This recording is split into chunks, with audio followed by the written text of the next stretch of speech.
Okay, so a very warm good morning to all of you. It's so good to see all of you here. So I am Abhishek Ranjan on the behalf of Atal Incubation Center, Jawaharlal Nehru University Foundation for Innovation, AIC-JNUFI and IIC-JNU. Welcome all of you. And today we are going to discuss on a very critical topic, innovation, design thinking for Industry 4.0.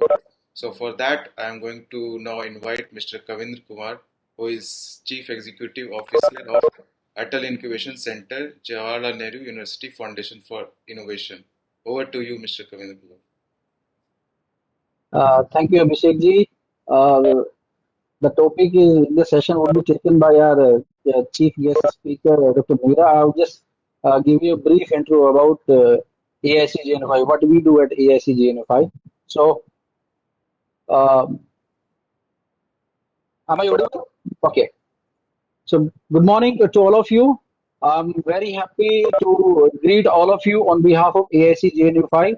Hope all of you have been able to keep yourself safe and healthy during this COVID-19 second wave.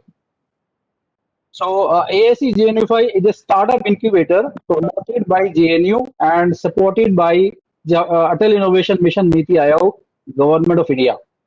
We are housed at Convention Center in JNU as a special purpose vehicle. We serve students and faculty members of JNU and the community founding team outside JNU by fostering entrepreneurship and nurturing startups in the healthcare, IT, artificial intelligence, environment and energy, food and agriculture, rural technologies, and other areas of social relevance.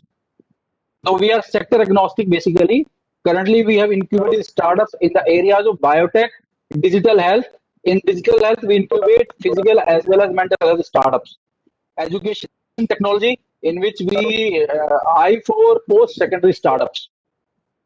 Cloud-based rural health, precision medicine, clean technology, and nutraceuticals. Two of our startups have developed novel COVID-19 solutions to serve the society at large, basically. So our education startup, Students Integrity Foundation, through their National Students Portal of India, are developing students' largest ecosystem on the planet, and they are going to serve 25 crore students of India with a package of novel offerings. So, at AIC-JNUFI, in our efforts to promote entrepreneurship, we support developing startup ecosystem in JNU, in the region, northern region basically, and in India at large. And we address nation's challenges by solving problems through our startups. Through deep engagement and deep connections, we help our incubatees commercialize their breakthrough innovations, contributing to Jawaharlal Nehru University's commitment to social justice and intellectual attainment to change the world. We also facilitate investment and funding opportunities to our startups by exposing them to angel investors, high net worth individuals, venture capitalists, government grants, and CSR funds. Our startups have 24/7 access to facilities and laboratory infrastructure, latest technology, as well as the resources. We provide them all support from design to market, technology transfer, commercialization, comprehensive legal and IPR services, mentoring support, and international access. Very soon, we are also going to have this partnership with Center for Industry Revolution 4.0, founded by World Economic Forum in Mumbai, in order to expose our incubates to Silicon Valley and other ecosystems of the world, basically. So, at AIC-JNUFI, we aim to become an engine of growth and stimulator to meaning and proven economic development and social impact by serving the Jawaharlal Nehru University as an education and research laboratory for entrepreneurship and technology venturing. We wish to incubate 150 startups in the next 5 years, and we are targeting that we would incubate 50% of these startups they should be women-led startups basically. And we are also supposed to create 5,000 jobs in the ecosystem in next 5 years. So with this commitment, AIC-JNUFI welcomes startups from diverse fields for incubation and offers virtual incubation as well as physical incubation. Thank you so much for joining in for such a wonderful session uh, by Dr. Meera, who's going to speak now. Uh, Back to Dr. Meera. Thank you, Kavinji, for such a comprehensive introduction of AIC JNUFI. Now, our chief speaker, Dr. Meera, is here. I'm just going to introduce her and then she will start her presentation. So, Dr. BL Lakshmi Meera, she is a prolific innovation and entrepreneurship enabler, experienced in multiple disciplines spanning technology, business, entrepreneurship, manufacturing, research, and academia. She is presently AVP at Forge and in the past has worked with various organizations in leadership positions. So over to you, Dr. Meera, for your presentation.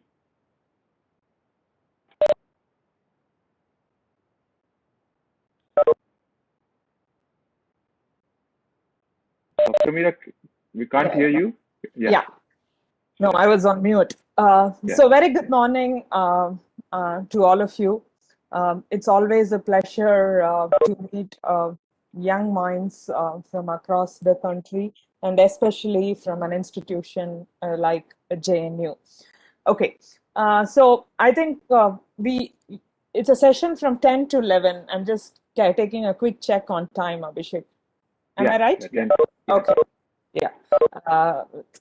So what we will do in the next 1 hour together, right? Let me set first the rules of the game, right? I'm going to do a presentation, but I would want this to be very interactive, and I request you to put out answers to some of the questions I ask during the session in the chat box, and also post any other questions that you have in the chat box, so that we can keep this conversation. At the same time, we can keep the tab on the time. And some of the students, we will unmute you at the end of the session, and we can have a conversation, right? I hope this is fine with you, and trust that you will learn a few important nuances of design thinking and innovation at the end of this 1 hour session. My request, if possible, if you can switch on your video, people who can, I would request you to. I'm not sure if it is permitted by the platform, but if it is possible, please switch on the video, because the digital interaction is very monotonous. It would be nice if we could see a few faces and have conversations through the digital media. So that's a request. Okay. By the time I put up my presentation, I would like to ask you, each one of you, you can put it on the chat box. What are you planning to learn from this session? Why did you join the session today? Can you just put the answer to the question down? Maybe some of you really wanted to learn. Some of you joined because your friends joined. Some of you joined because your professor joined, asked you to join.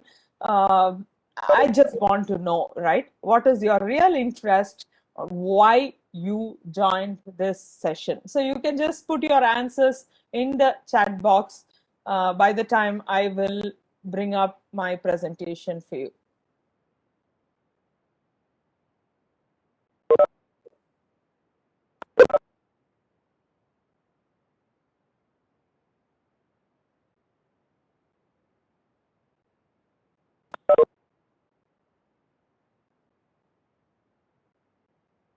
Is my presentation visible?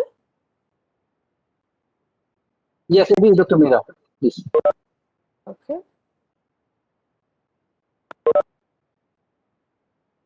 Okay.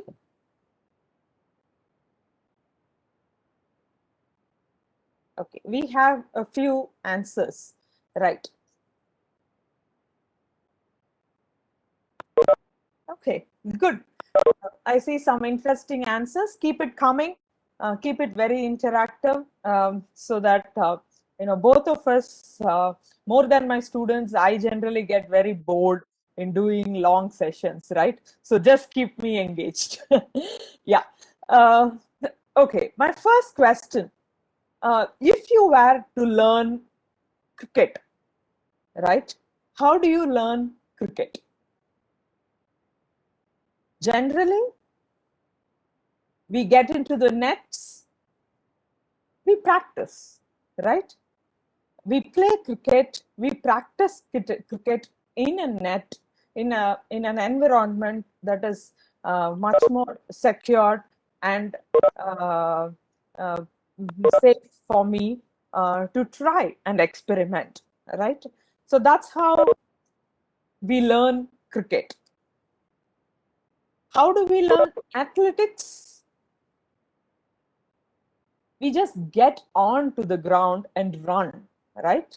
We plan, we time it, we practice, and we do a lot more of that, right? If you have to become a good athlete, all that you have to do is to run more. How do you learn art? Let's take painting, right? Or craft work for that, right? So what do? You basically sit and you color, you paint, you do creative stuff, you try many things, and you again experiment. You keep doing it, you become better at it. How do we learn engineering? I pause here. I will not discuss this, but I leave it to you of how do we really learn engineering, right? We do learn tools and techniques. We do learn softwares. We do learn principles, concepts, right? But actually, what do we do? How can we learn engineering the way we learn cricket, the way we become better at athletics, the way we become better at art? The only way to learn engineering better is to practice, is to implement. Engineering gives you various tools and techniques, and especially proven technologies, whether it is robotics, AI, uh, additive manufacturing, drones, virtual reality, name it all, right? Many of these technologies are what you have been taught in your engineering school, right? And if you have to really learn engineering and become an engineer, you don't call someone who learned a 3 credit course on cricket a cricketer, right? You only accept someone as a cricketer if he has played so many times, he has won so many awards, he has consistently being practicing and playing on the ground in the real world. Similarly, if today your ambition is to become engineers, if you want to graduate as professional engineers, then what you may have to do is put into practice the technologies, tools, and techniques you learn in class. So how do we do that, right? How do we really put it into practice? We do go to the lab in the college, we do build stuff, we do try stuff. Is that not good enough? I just leave you there, right? I just let you ponder on that question in your mind, right? Just think about how are you learning engineering and how do you want to do it better in so that you really become an engineer when you graduate out of school. But why should we do this? Why am I asking you to think about engineering, learn it in a very different way? Why should we practice engineering in the real world? Especially with the pandemic, the last 1.5 years or so. I think we will hit the 2-year milestone very soon through the pandemic. A lot of things has changed. A lot of things in terms of opportunities, a lot of things in terms of the job market, a lot of things in terms of teaching, learning methodologies has rapidly changed in our ecosystem, right?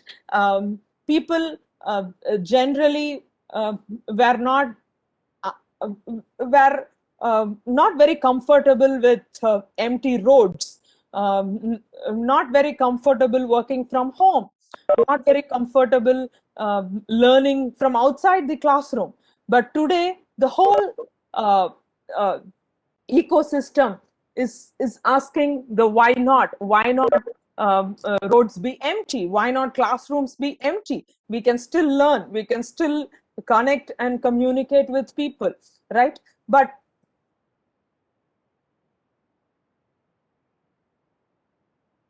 there were many of such roadblocks before, right? People never wanted to challenge the conventional ways. We never asked, why should I go to college to learn an engineering degree? But today, we are ready to learn an engineering degree online. We never wanted to fix things before it is broken. The famous American proverb that goes, but essentially today, people are ready to accept change, right? Earlier, before the pandemic, people never wanted to question status quo. This is how things happen, this is how people have been, this is how my father learned engineering, this is how I learn engineering. And people were very reluctant to try new ideas and new innovations. But what the pandemic has changed is it has asked the why not question, right? It has really put us, everybody, the government, the institution, the industry, everybody is asking the why not question. Why is this very important, right? Why am I telling you this? When people are ready and open, it becomes an opportunity for young engineers like you, right? So what is that opportunity, right? The COVID-19 has exposed a lot of gaps and weaknesses, which means millions of problems to be solved more in the country, which was always having a lot of problems, right? India was never a country that had dearth of problems. Today, because of the COVID-19, a lot more gaps and weaknesses, for example, in our healthcare system, in our digital infrastructure in the country, in our teaching, learning platforms in our institutions. It has exposed a lot of gaps and weaknesses, right? We are all back to basics, right? We want to live within an ecosystem. We wanted to get back to fundamentals. People are looking at how can they grow, eat, and manage their own produces, right? People are trying to go back to basic fundamentals, which was there in the early years. And this calls for a lot of indigenous innovation, right? A lot of new innovations that the country wants, that has to be ideated and developed within the country, right? And the opportunities are democratized. So this is not about whether you come from Maharashtra, whether you come from Odisha, whether you come from Nagaland, whether you come from Tamil Nadu. It is democratized. Whether you are studying in a reputed university, or you are doing your diploma, whether you are a 10th grade student or you are a PhD scholar, the opportunity is democratized today because of the digital platform. The mindset has changed and has reduced barriers for people to try and experiment new things. All of this are going to be the future that each one of you are going to step into, right? And if you look at this as a problem, then it is a challenge for you. But if you look at this as an opportunity, look at the tremendous opportunity that COVID-19 has opened up for each one of you, especially for technocrats like you who are learning emerging technologies, right? You are the ones who have the responsibility to solve these problems for the country, right? And especially the economic slowdown and the unemployment. That's also a challenge that the COVID-19 has created, right? There are going to be millions of engineers graduating from the country looking for job. But the country doesn't need just another engineer who was there in the pre-COVID times. We need engineers of certain kind. We need skills and competencies of certain kind for you to be different, for you to be entrepreneurial, for you to be innovative to secure your job, your growth after your graduation. So COVID has created a more opportunities for today's graduates through the challenges that it has brought up on the table for all of us. So let's understand what does the country need, right? What we need is each one of you to become innovators, problem solvers, change agents. Some of you can become entrepreneurs and visionary leaders, right? But as an engineer, are you an innovator, a problem solver, a change agent, an entrepreneur, and or a visionary? I think someone has raised their hand. Abhishek, should we take that question so that it's a little interactive and I can also address to that? Yeah. I will just unmute. Can you unmute yourself? Hello. Yes. Yeah. It is by mistake, sir. Sorry. Okay. Okay. But anyway, does it make sense what I'm speaking? Are you able to understand? Yes, ma'am. Yes, Okay. ma'am. Thank you. Thank you. Thank you, ma'am. So the question to ask is, how do I become an innovator, a problem solver, a change agent, an entrepreneur, or a visionary? You can choose one of this to become, right? But just being an engineer is not going to matter if you are not going to have skills and competencies in some of these areas that would impact the real world, right? The Indian economy needs innovation. The companies that you are seeking employments today, whether it is Tata Consulting Services, whether it is Infosys, whether it is the Reliance group of companies, or other MNCs, whether it is from India or abroad, these are companies that has been created decades before, right? They were companies from my generation. Not so today, the number of new companies that is coming into the space has to change. It cannot be the same old nature of companies. So we need skills in innovation to either create such companies or become part of these companies. The second most important thing is technology, right? Today, whether you learn arts, humanities, medical science, any department, technology is at the forefront, and it's very important that the graduates of today are tech savvy and they understand the implications that technology can create to the Indian economy.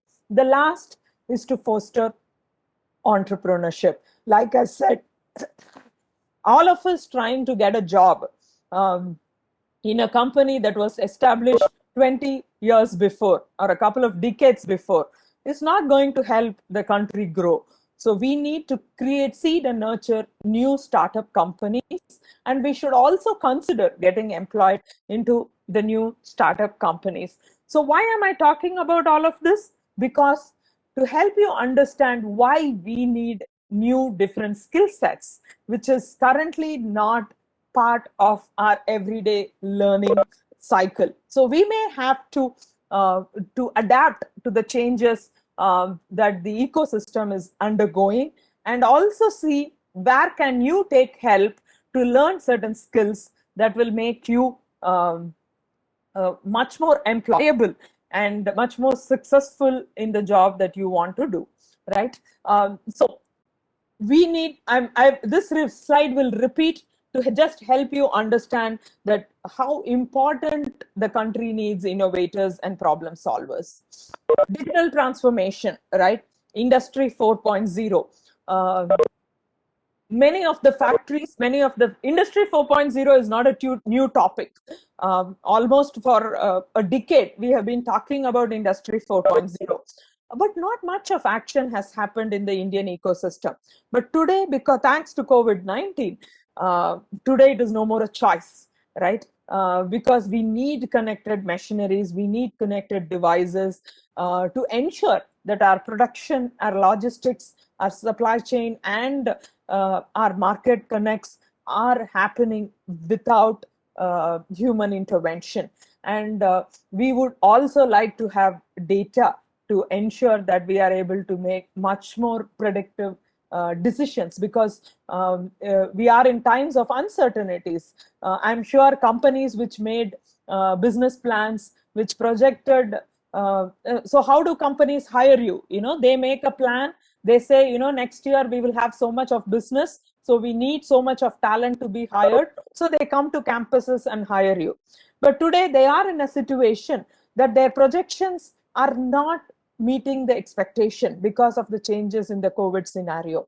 So now they are revisiting their assumptions, and hence there is a huge gap in hiring new talent, and also the want for, there is always a requirement from the industry, but there is still always a gap from the skills and competencies of a lot of people who are looking for the right job, right? So how do you become fit for the right job in this new industrial era, right? So for this digital transformation to happen, it is not going to be the earlier generation, because when your seniors went to school, many of these technologies were not taught in the classes. They weren't prepared to anchor digital transformation. So you, as the next generation coming out of campuses, are going to be the leaders who will implement Industry 4.0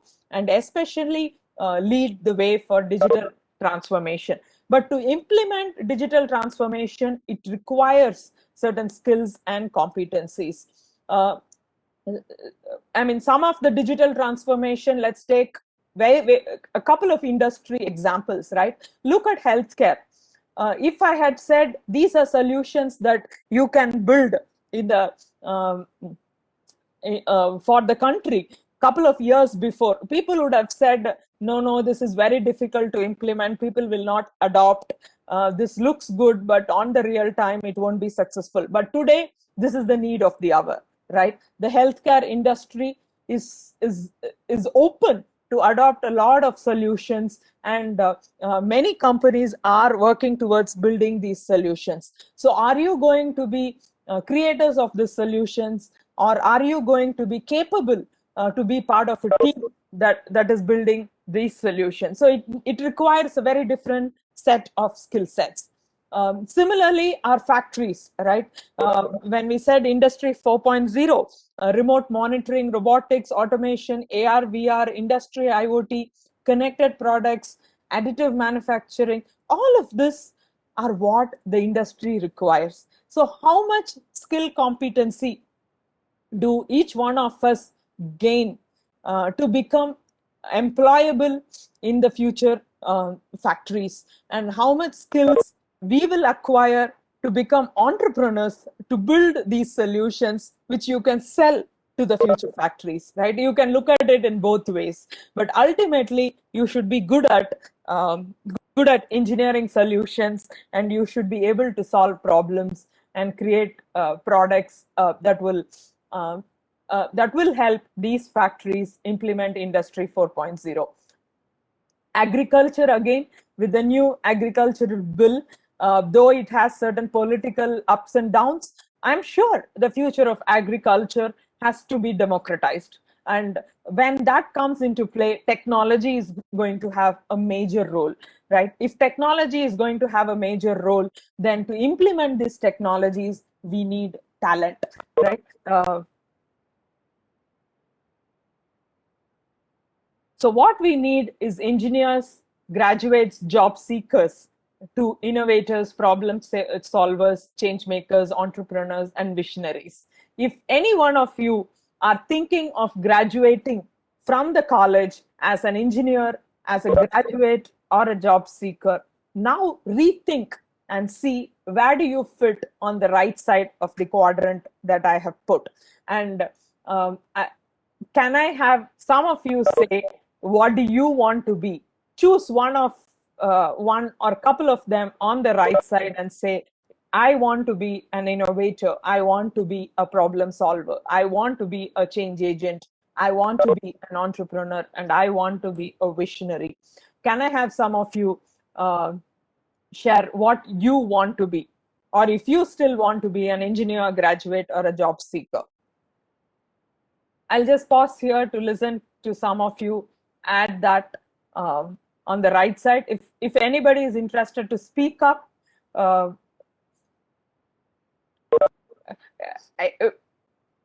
I want you to write, I want to be a visionary. It is a decision you are making, and it's your responsibility to become one. Visionary would be awesome, of course, but I want you to tell it the way that you want to become, right? So take this as a time to make that oath. I want to be a visionary. Great.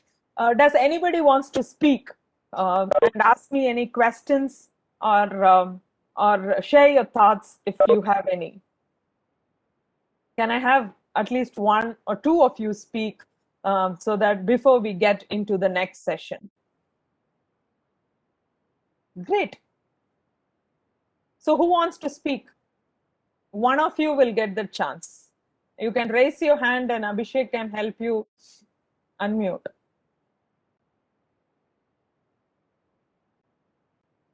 Hello.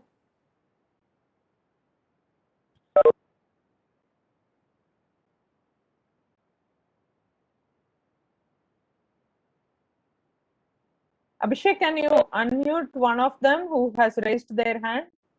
We can give chance maximum one or two people. Yeah.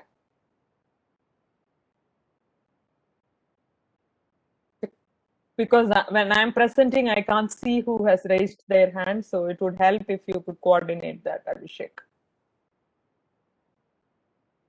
Hello, Abhishek, you're there? I'm just seeing if there are any raised hands. Yeah. Pushpak. Pushpak, can you speak? One second. Hi, Pushpak. Can you hear us? Hello, Pushpak, you can speak now. Okay. Amanullah.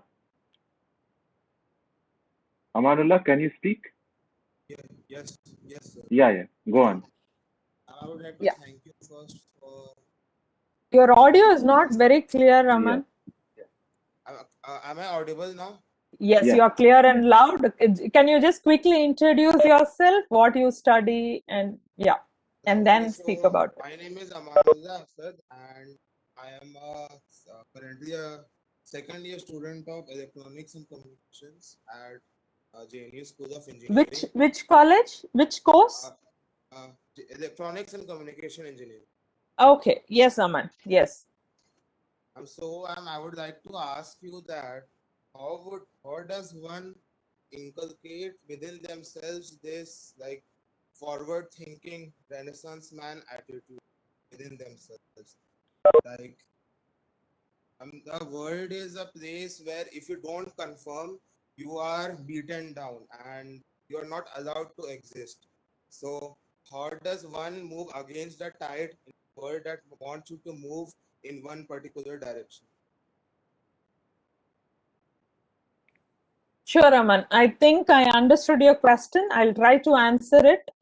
Let me know, correct me if I'm wrong.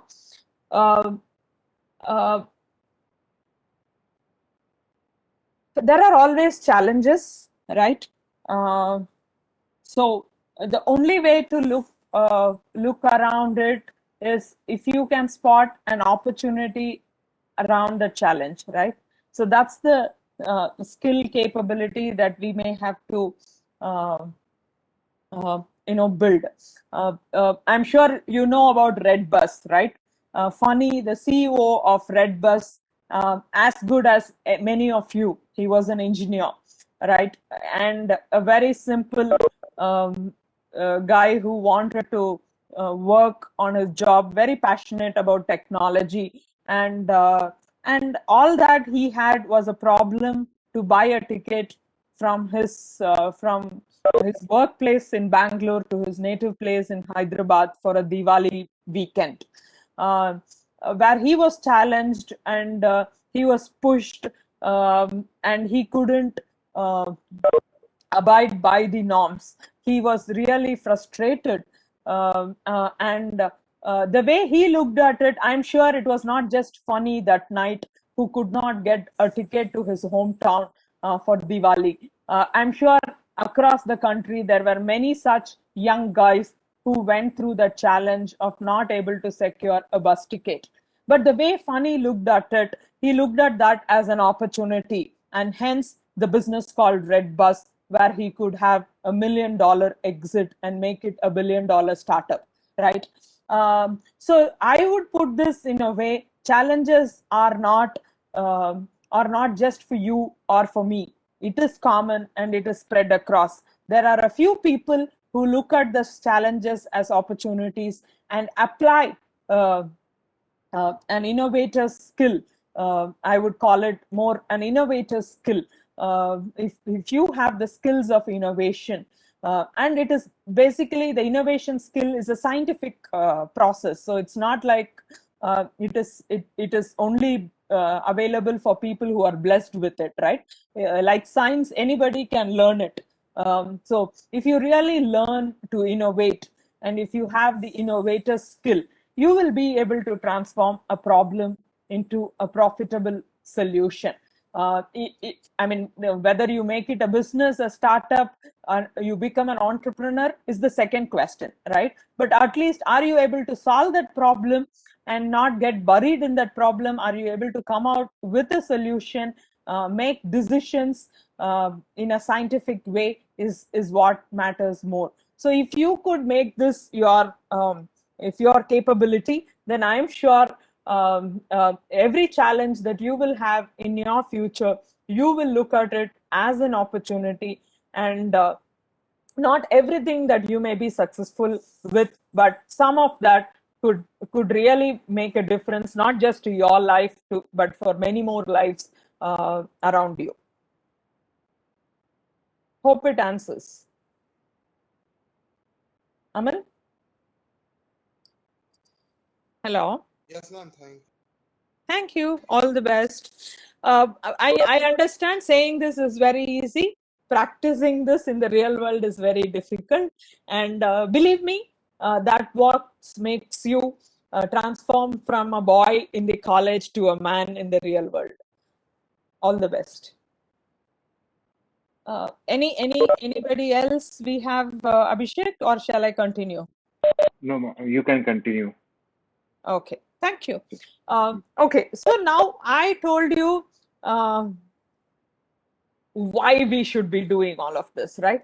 We were just trying to understand what is the opportunity. Why should I become an innovator, a problem solver? Now let's understand how to do this, right? 1 minute. Okay. So we want to, what we discussed is we want to innovate, right? Because innovation, becoming an innovator will help us to solve problems, become better at problem solving. Second, it will help us to become change agents, because we are bringing in solutions, right? And if you can take your innovation to another level called business, then you can become an entrepreneur. And if you can really grow it into a venture, an enterprise, and impact millions of people, right, then you also become a visionary. But seed that has to be sowed today is to become an innovator, right? So if we can become an innovator and then decide what we want to do. So what is innovation? So if we want to become an innovator, let's understand innovation in simple terms. It's solving real world problems using technology, which is leading to progress, change, prosperity, and profit, right? This idea to business is a huge leap of faith. I know I'm talking to young students in an engineering college, excuse me, and many of you are looking to get placed. I don't want all of you to become entrepreneurs. Entrepreneurship is for very few. But what all of us can become is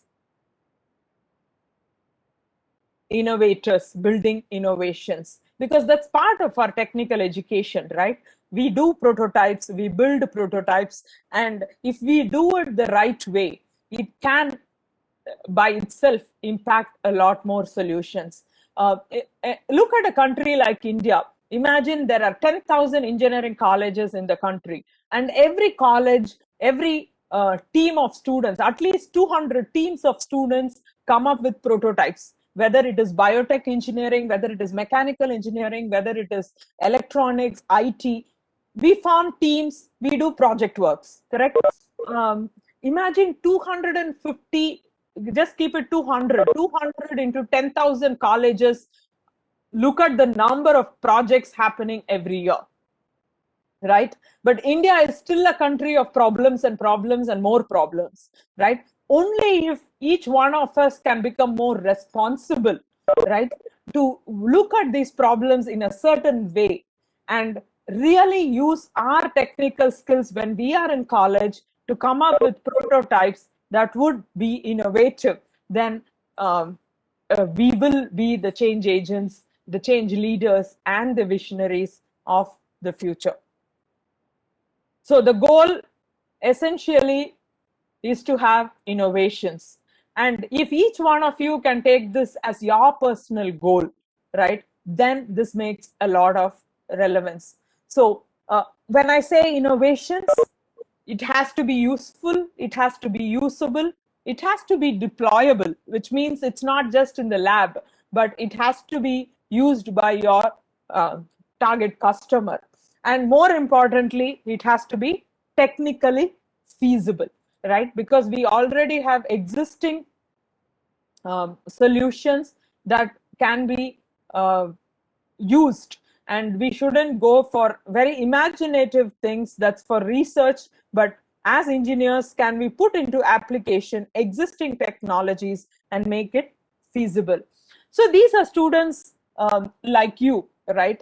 These are boys who are basically wildlife photographers who used to go into the forest for hiking and used to capture photographs of wildlife. And during one of their visits, they encountered an elephant, and it was a very threatful situation for them.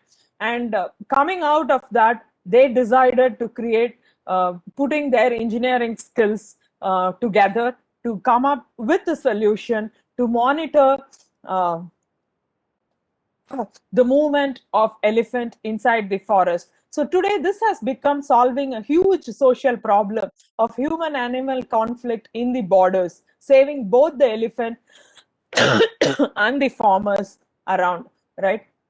This is a set of students who took up a challenge in an industry, right? Manufacturing industries have been working with a very traditional, old school production systems. Especially the MSMEs do not have access to international technologies, and they don't upgrade their processes, right? And this particular solution is to automate the quality control of a particular piece of a metal rivet in a horn that we use, right? Horn, the motor horns, car horns that we use.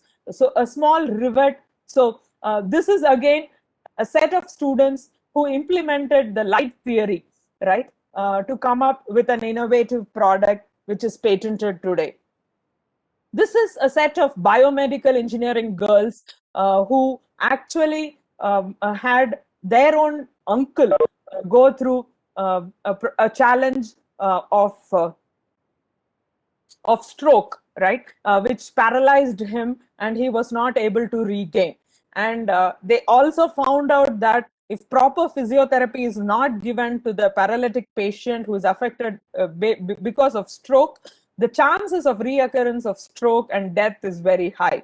So they studied this problem, they understood, and they put their technical skills. They in fact learned, they are biomedical students, so they learned electronics, they learned AI, machine learning, they learned game theory to create a glove that would make doing physiotherapy much more interesting, because it's a very painful exercise for a stroke patient. They gamified the whole thing, and in the same process also helped doctors measure the improvement of the person on an ongoing basis, right? I'm not taking time. In the interest of time, I'm just rushing quickly. On another day, we can have detailed conversation. So this is an young boy from Tamil Nadu who had his younger sister go through asthma attacks very frequently, and the attacks are never known because the kid cannot communicate her discomfort. So he created a patch that can be put on her, so that even when she goes to school, 6 hours before she gets the asthmatic attack, the patch will trigger the message to the parents, so that they can take precautions and ensure that she doesn't go through the suffering that she does, right? So this is a solution for a hospital maintenance system, automating the complete infrastructure of a hospital in Chennai. So I can go on with examples, but I'm just showing you some of these examples. We can all go on and on. But how did they all achieve this, right? It was through design thinking, right? So design thinking is the tool that helped them to achieve this, right? Look at the reason I wanted to give design thinking. I wanted to take you through the whole narrative before I introduce you to design thinking, is because I want you to understand why design thinking, right? Rather than what is design thinking. There are enough and more YouTube videos that will help you understand what is design thinking. But why should you learn design thinking is only because if you want to become innovators, problem solvers, change agents, visionaries, and entrepreneurs, and you want to take up a real world problem and practice engineering in real time like a cricketer learns cricket, then you will have to learn design thinking, apply these tools and techniques, so that during your engineering education, you can transform with skills and competencies and also impact the larger world, right? The innovator of all times, he says, we cannot solve our problems with the same thinking we used when we created them. So design thinking is a solution to solve problems, because it helps you think in a very different way from the way we generally solve problems. The second research finding from Harvard Business Review says most of the products and solutions fail not because of technology, but lack of understanding of user needs. And design thinking is a method that puts user at the center, right? So with that, you will be able to learn and understand the need of the user before you come up with your ideas, right? And the design thinker of all times, Steve says, design is not just what it looks like or feels like. Design is how it works. And hence, it is very important for every engineer graduating from school to understand design thinking, because engineers engineer the way products work, right? So if you don't understand design to its fullest, the products that you engineer, whether in your own company or in another company, is not going to make a difference, right? So design thinking is a combination of bringing in desirability, the human aspect, the viability, the business aspect, the feasibility, the technical aspect together, and that seeds innovation. If you don't get the center of all the three, then it is not an innovation that you are coming up with, right? So there are different theories to this. I'm just giving you a very broad idea to this. Some of them call it a 3-stage process: discover, ideate, prototype. Some of them, the Stanford Design School makes it a 5-step process: empathize, define, ideate, prototype, and test. I skipped this video. I'll share this after the session in the interest of time. This is how design thinking gets implemented. It's a case study that I'll share it with you.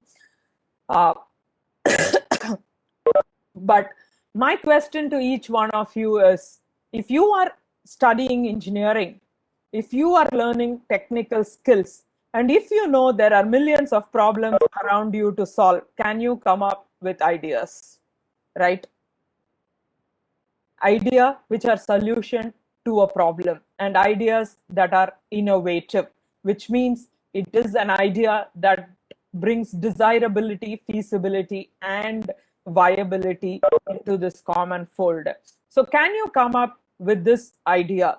And to help you do that, we have certain methodologies, certain techniques and tools, which I will walk you through quickly. But if you're interested more, we can connect back and I can help you learn this in a much more detailed aspect, right?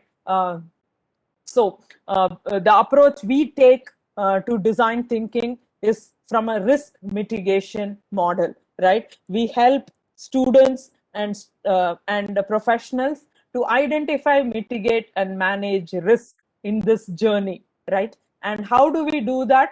We help them come up with problems worth solving. We help them select customers and identify if that problem is worth solving for that customer. Understand the motivation level of the customer, right? Come up with solutions that really benefit the customer, right? And also help the innovators come up with solutions that will overcome the adoption barriers. Because today you can come up with an idea of a health tracking device, but there are enough and more in Amazon, but none of us are wearing a health tracking device in our arms today, right? It's because there is some kind of a barrier for people to use many of these products, right? So we need to understand these things in depth, learn it, do various experiments. Like a cricketer practices cricket on the ground, an engineer has to get onto the field and practice transforming a problem into an innovative solution, right? So we use many of these tools that we have developed in Forge, the product innovation rubric, the product innovation hypothesis, to make it very scientific and help students and individuals learn design thinking process in a much more application orientation, not from a very theoretical orientation, right? So that you will be able to convert your idea into a solution. So these are step-by-step processes that helps students to move their idea from stage one. So you can actually measure your movement and validate if your solution is innovative. And these are areas that we support, help students transform their idea into prototypes and products and solutions for the larger impact and benefit. So these are examples. So my question, I leave you with this question: what is your idea? What problem are you solving? And I will also give you the 4 tips that you have to take if you want to come up with an innovative idea, right? Choose a real world problem that is worth solving. That's the first step to come up with an innovative idea. The second step is to identify a target user and a clearly defined use case, right? For whom are you solving this problem for? And what is that scenario that particular individual is facing, for which you are trying to come up with a solution. So the first thing is come up with a real problem. Second thing is identify a user, a use case. Third is come up with various ideas and choose a particular idea that is useful, usable, and technically feasible. The fourth is build the solution or your prototype, right, that can be permanently deployed. If you could follow these 4 steps, you can transform from an engineer to a graduate, to become a problem solver and innovator at the first step. And if you can achieve this, then you can further think about becoming an entrepreneur within a company or an entrepreneur. And this way, your resume when you graduate from your college is not going to be a mark sheet, but your real experience of putting an idea into implementation, right? It's a very powerful way to communicate your potential to your hiring company. And if each one of us can think about using our engineering education to solve problems, India will be a superpower, like our late APJ Abdul Kalam dreamed to create India as a superpower. And he strongly believed that each one of you in college have the potential to make this happen. When he told that, he actually meant this. If each one of you can take your technical skills to solve a real world problem, come up with innovative ideas and provide solutions to the world, it not just helps you build skills and competencies, it will make the world a better place to live. So with that, I would like to, I finish my presentation. Is there any questions in the chat? I would take.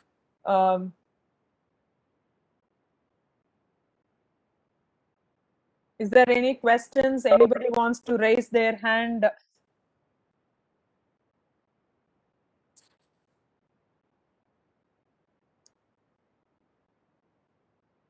Anybody wants to speak up?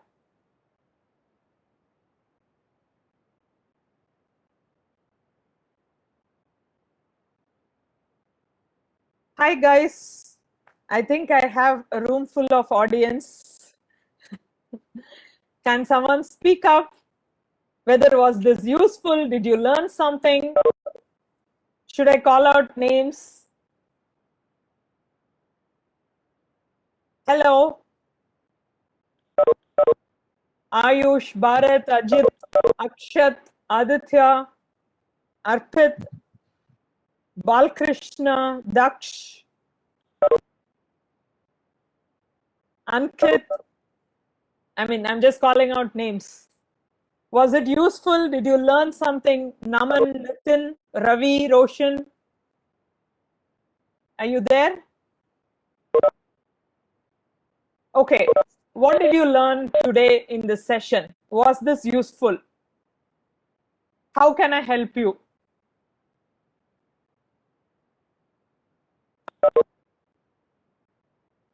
We have few responses in the chat box. Okay, Daneshwari, what if we have an idea but not the skill to accomplish it? How can one find and approach people to make the idea a reality?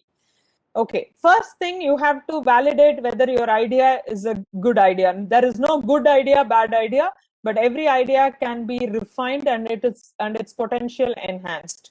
Okay, so it's very important that you come up with a great idea and you become the visionary leader for that idea, right? And you should be able to convince others to join your team in areas where you don't have skill. Okay, how to protect the IP of your idea? Let me be very open and frank with you.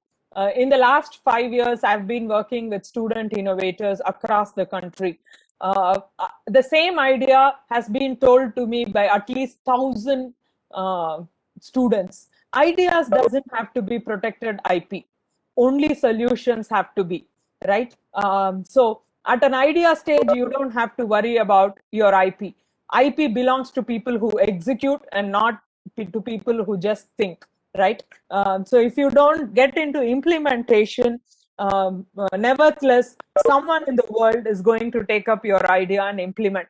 So I would rather say give away the IP part of it if someone is able to implement it and solve the problem, rather than just keep the IP on papers on your name for no good for yourself, not to the world. So at an idea stage, you don't have to worry about IP. Be more open, because you have to refine your idea. You have to make it a reality. You have to work towards that. And once you see that potential emerging, that's when you try to protect IP, where you have a lot of patent mechanisms to protect your IP there. Any other questions?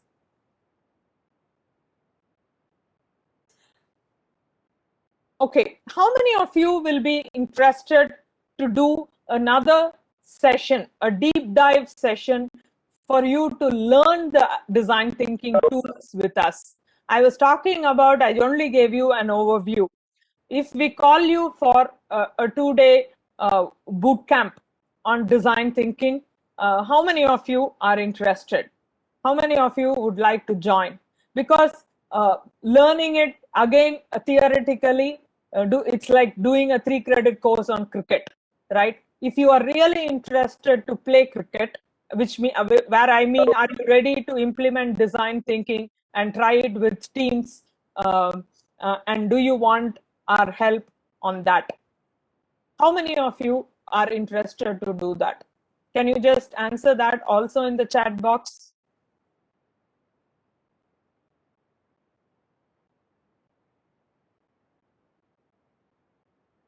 Okay, here is this opportunity, right? I'm sure many of your friends, seniors would have also showed you about this program called Deepak, are you on call? Can you bring this up?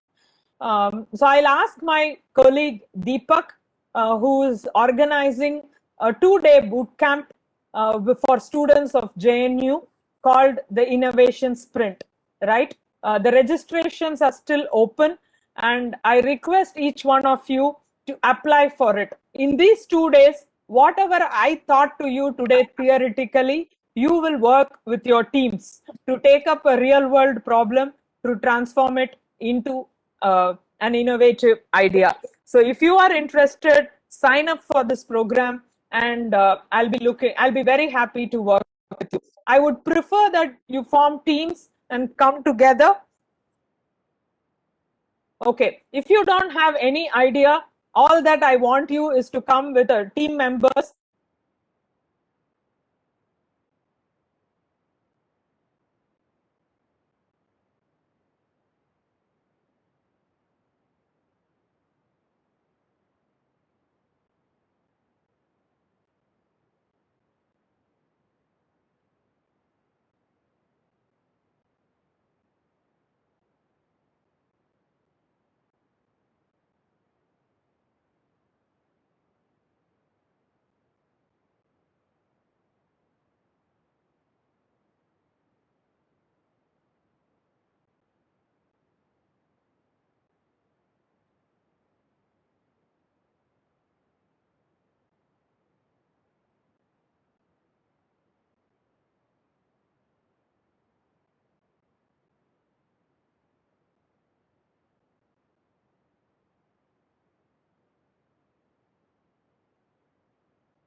Deepak, we can do the presentation if the audio is not coming. We have this brochure and poster as well.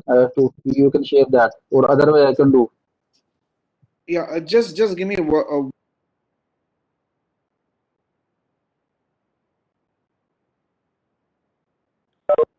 Okay, I'll answer the questions by the time they get things ready. Okay. Yes, if you have a team, if you have ideas, we'll help you uh,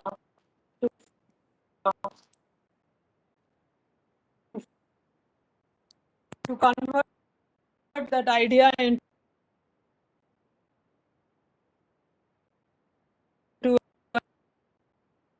an innovative idea, and see if that can become a real-time solution. Active and viable business plan. The first step is to come up with an innovative idea, validate that idea, and then build a viable business plan. So the innovation sprint program, the first phase will help you to come up with an innovative idea. If you already have an idea, it will help you refine that idea, help you make that idea better in the first 2 days. And after that, you will be selected for the next phase where we will help you convert that idea into a viable business model.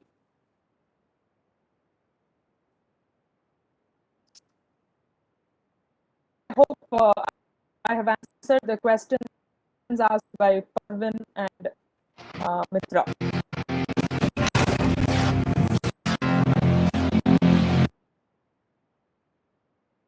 It is fine, Deepak, please go ahead.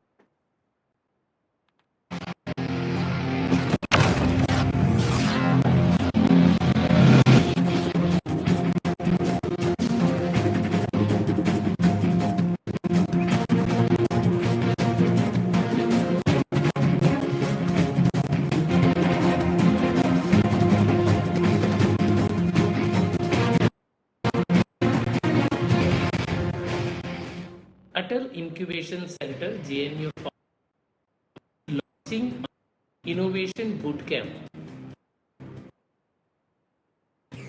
on 17th April at JNU campus. This event is going to offer you a good learning through the Innovation Bootcamp guided by the experts